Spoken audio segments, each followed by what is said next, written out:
After retiring from 2 out of the first 3 races in 2023, Leclerc made a comeback at the recent Azerbaijan Grand Prix. He achieved Ferrari's first podium finish of the season and secured pole position for both the sprint race and the main Grand Prix. However, Leclerc faced a disastrous weekend in Miami as he crashed at the same section of the track on 2 consecutive days. Right now, Ferrari is in shambles and the Tifosi are left with more questions than answers.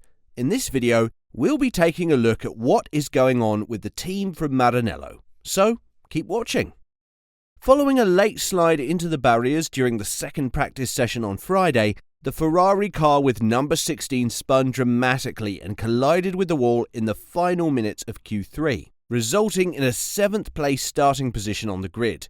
Leclerc maintained this position throughout the demanding race in Florida, finishing 10 seconds behind his teammate Carlos Sainz. Notably, Sainz incurred a 5-second penalty for exceeding the speed limit in the pit lane. The hiring of Vasseur towards the end of the previous year was widely perceived as an attempt to satisfy Leclerc, who had been given his Formula One debut by the Frenchman at Sauber in 2018. Peter Windsor has raised doubts about the influence of Ferrari's new team principal, Fred Vasseur, following Charles Leclerc's unforgivable error in Miami, which has put his career at a critical juncture. In a recent YouTube stream, Windsor believes that Vasseur should have stepped in to prevent Leclerc from committing a second mistake during the qualifying session. He said, "I was getting quite bullish about the whole new Charles-Freddie Vasseur partnership, sort of Colin Chapman, Jim Clark, or Patrick Head/Alan Jones. Not that Freddie is a designer, of course, but after what they had under Mattia Binotto, I was getting bullish about Charles having this bond with Freddie Vasseur, who's a real racer. They should be on the same wavelength, and yet it all went south. It was terrible. Charles had a terrible weekend in Australia and it kind of came back in Baku with a very good weekend, as good as you can have in the Ferrari in Baku. And personally, I was expecting Charles to do a similar job in Miami, and I think the car was just about there to do that. He looked messy before he had his 2 offs, and then he had his 2 offs at the same place, and one of them was a Saturday in qualifying when it really mattered, which was very un-Charles-like. It's quite Charles-like to do that sort of thing on a Friday, but to do it on a Saturday under pressure, Max Verstappen take note, was unforgivable, which meant he qualified badly. Different strategy off the line, didn't work early on, got there in the end behind Carlos Sainz. Not a great weekend, not where that car would have been capable of finishing had Charles had a normal Charles Leclerc weekend. So I've got to revise my thinking now because, to be honest, I don't think Freddie Vasseur should have allowed that sort of weekend to occur for Charles Leclerc. Does he just let Charles get on with it in terms of how hard he's going to push the car, knowing they're right on this very small operational window and risk having more offs? Or does he say to Charles, you've got the pace over the lap. If you're really going to push it, don't push it in places where it isn't really going to matter. Don't push it through those S's before turn 7 because there's no real benefit there. Was he saying that to Charles? I don't know. I would like to think he was, because if it's an engineer saying that to Charles, he can sort of say, well, yeah, they're always saying that. But if it's Freddie Vasseur saying that, that's a different thing. It appears as if Freddie didn't say that, in which case I'm very surprised and a bit disappointed, to be honest, because that's exactly what you needed to be saying to Charles Leclerc, especially after Friday when he went off. After that, he was just playing catch-up. I have to say, for me, I was disappointed with the whole Freddie Vasseur/Charles Leclerc tie-up in Miami and how it operated, or didn't operate. Really, it didn't operate at all, and meanwhile, Carlos Sainz did a pretty good job again. Very good job, really. Just kept it on the island, did consistent fuel runs, and he was really good in the race as well.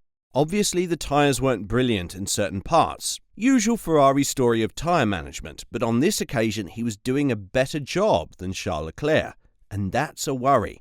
That is a worry, because if Freddie's not going to be able to do something about Charles and really get the best from Charles race in, race out, then Ferrari are in big trouble.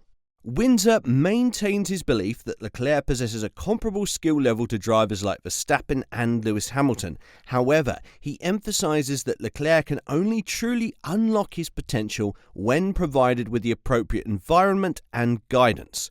Windsor further commented that, "All I can say is I've always rated him as a driver up there with Lewis and Max, and I think he's had much more to deal with than Lewis and Max in the bulk of his Formula One career, politics and various other things, personal things. But I think at the moment he's absolutely at the crossroads of his career, because I'd like to think Freddie Vasseur is going to get Charles being as good as he can be in every respect." And I was shocked by how messy Charles was in Miami, and I would have thought that the errors he made in Miami should have been prevented by Freddie Vasseur. I think that every good driver needs good people around him, telling him when to push and when to shove, and I'm not sure that's going on. I'm surprised. I thought it was. Baku, the evidence was that it was. But maybe it's not now. Jolyon Palmer, a former F1 driver and analyst, suggests that Charles Leclerc should readjust his expectations following his qualifying crash at the Miami Grand Prix. Palmer has expressed doubts about Leclerc's aggressive driving approach and suggests that he may benefit from dialing it back slightly to minimize his error count. In his column on the official F1 website, Palmer wrote, "For such a talented driver, it's fair to say he makes a lot of mistakes. Leclerc has bemoaned the 2023 Ferrari as being inconsistent with balance, overly wind-resistant and overall tricky to drive, which it might well be, but his driving has also got to be questioned.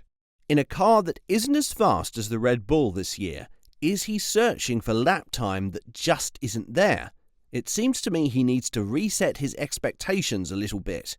Johnny Herbert suggests that Charles Leclerc is engaged in a strategic manoeuvre with Mercedes regarding his future in Formula One. The former F1 driver finds Leclerc's refusal to dismiss the possibility of signing with the Silver Arrows intriguing, but questions its authenticity. In recent weeks, there have been rumours linking Leclerc to a potential move to Mercedes, particularly as Lewis Hamilton has yet to finalise a new contract with the team. However, Herbert cautions that joining the 8-time Constructors' Champions might not be a progressive move for the Monegasque driver. Herbert shared his thoughts with Express Sport, saying that, "I know Charles has not been denying anything about the Merc seat. That's interesting as well. This has got to be a little bit of a game.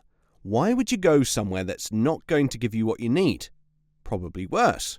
Why would you want to go somewhere that's not showing a better result than the one you're already in?" Should Ferrari's troubles keep piling up, Leclerc may start looking at other ways to win, such as getting in a new car. Do you think he'll make the switch? Tell us in the comment section down below. And as always, don't forget to like and subscribe to the channel if you haven't. Thanks for watching.